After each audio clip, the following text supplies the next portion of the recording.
अभी तक क्रियात्मक अनुसंधान के कौन कौन से स्टेप है, चरण है। इस चरण के अंतर्गत हम लोग पढ़ते हैं समस्या, समस्या का सीमांकन, समस्या के कारणों का विश्लेषण। कारण का जब हम विश्लेषण कर लेते हैं, जब हमको कारण पता चल जाता है, तो हम क्या करेंगे, उस कारण के लिए एक क्रियात्मक परिकल्पना का निर्माण करेंगे। अब परिकल्पना क्या होती है? परिकल्पना क्या होती है? सामान्य रूप में परिकल्पना, जैसा कि आप लोग मतलब इसकी परिभाषा भी पढ़े हैं, इसके विषय में जानते भी हैं।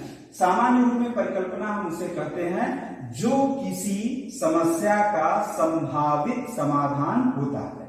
अर्थात परिकल्पना क्या होती है? किसी समस्या का संभावित समाधान। हमें समस्या मालूम, हमें समस्या का कारण मालूम, तो समस्या का जब कारण मालूम हो गया तो उस कारण का क्या क्या संभावित समाधान हो सकता है या संभावित उसका हल हो सकता है, तो उसे हम क्या कहते हैं? परिकल्पना। लेकिन ध्यान देना है कि हम यहां पर कौन सा वर्ड लिए हैं? क्रियात्मक परिकल्पना, न कि परिकल्पना। परिकल्पना तो संभावित समाधान होती है, लेकिन क्रियात्मक परिकल्पना क्या होगी? क्रियात्मक परिकल्पना का एक फॉर्मेट होता है। इस फॉर्मेट के अंतर्गत कोई भी चीज का स्टार्टिंग होता है यदि से। ठीक, दो पार्ट होते हैं, दूसरा होता है तो। ठीक, अब ये दूसरा पार्ट है, अर्थात कोई एक ऐसा क्या होता है? वाक्य होता है, जिस वाक्य के क्या होते हैं? दो भाग होते हैं, पहला भाग, दूसरा भाग। पहले भाग को हम क्या कहते हैं? क्रिया पक्ष। क्या कहते हैं? क्रिया पक्ष, एक्शन एस्पेक्ट। दूसरा हम क्या कहते हैं? इसका क्रिया पक्ष। और दूसरा जो क्रिया होता है, रुक दीजिए, है लक्ष्य पक्ष, गोल एस्पेक्ट, लक्ष्य पक्ष। तो क्रिया पक्ष में क्या है कि जब कोई अंतर्गत हम कौन सी क्रिया करेंगे और उस क्रिया का क्या होगा, परिणाम क्या होगा। जैसे मान लीजिए कि कहने का अर्थ है, हम फिर बैक के अंतर्गत चल रहे हैं, पुराना में चल रहे हैं। हम लोगों ने कारण लिया था, उस कारण के अंतर्गत मान लीजिए कि एक कारण हम लोगों ने लिया था, कोई भी कक्षा के अंतर्गत आवश्यकता से अधिक छात्रों की संख्या का होना, इसके कारण शुरू होता है। तो वह कौन सी क्रिया किया जाए जिस क्रिया का परिणाम ये हो कि कक्षा में जो शोर हो रहा है वह शोर खत्म हो जाए। तो इसके अंतर्गत क्रिया पक्ष एक पहला चीज क्या हो गया, इसका क्रिया पक्ष। क्रिया पक्ष हम कौन सा कार्य करें?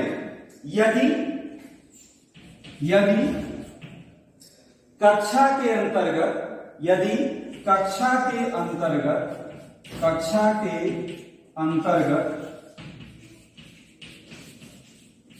छात्रों की संख्या सीमित कर दी जाए,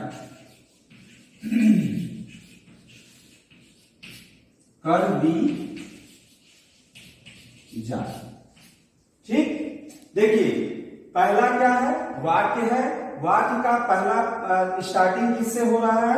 यदि से। इसमें क्या है?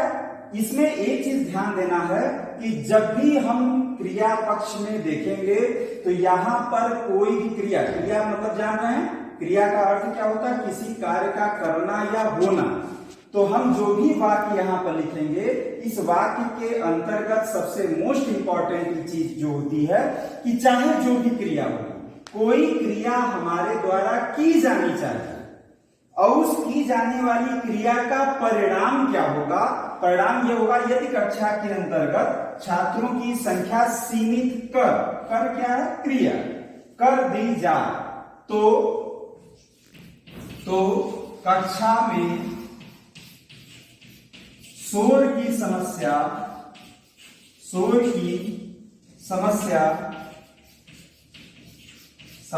का समाधान हो सकेगा।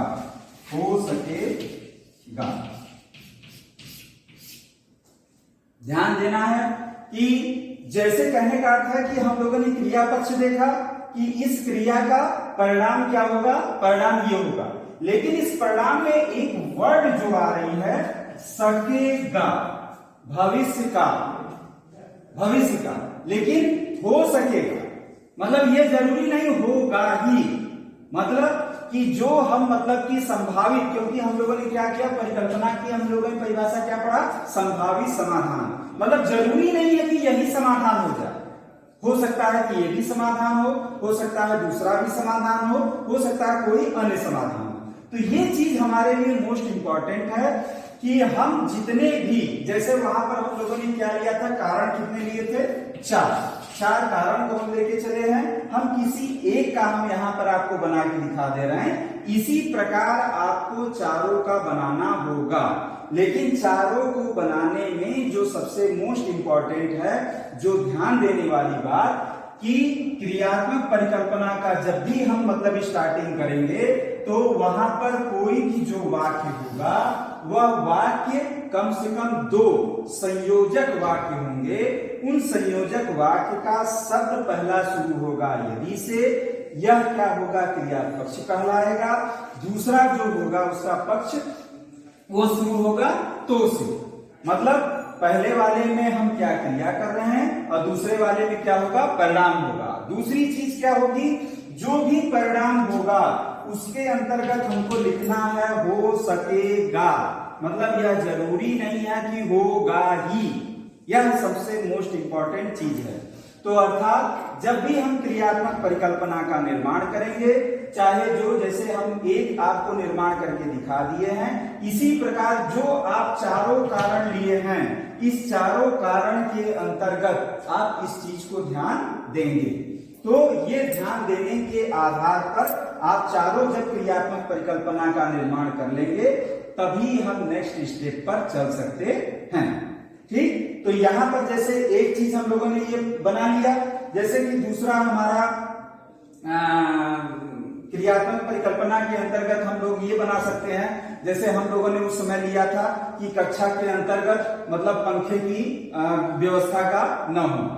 तो यदि कक्षा के अंतर्गत पंखे, खिड़की आदि की व्यवस्था की जाए तो कक्षा के अंतर्गत मतलब कि छात्र शोर की मात्रा कम हो सकेगी। जैसे हम लोगों ने पढ़ा था कि बच्चों के पास पुस्तक का न होना, हम लोगों ने कारण में लिया था। तो हम क्या कर सकते हैं, यहाँ पर क्रियात्मक परिकल्पना का निर्माण, यदि कक्षा के विद्यार्थियों को पुस्तकालय से पुस्तकों की व्यवस्था की जाए तो कक्षा में शोर की समस्या का समाधान हो सकेगा। तो इस प्रकार हम लोगों ने देखा कि जो भी हम समस्या लेते हैं उन सारी समस्याओं का समाधान इस प्रकार हम क्रियात्मक परिकल्पना के रूप में कर सकते हैं।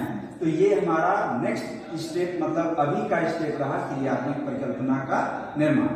नेक्स्ट स्टेप पर हम लोग चलेंगे क्रियात्मक परिकल्पनाओं का क्रियान्वयन।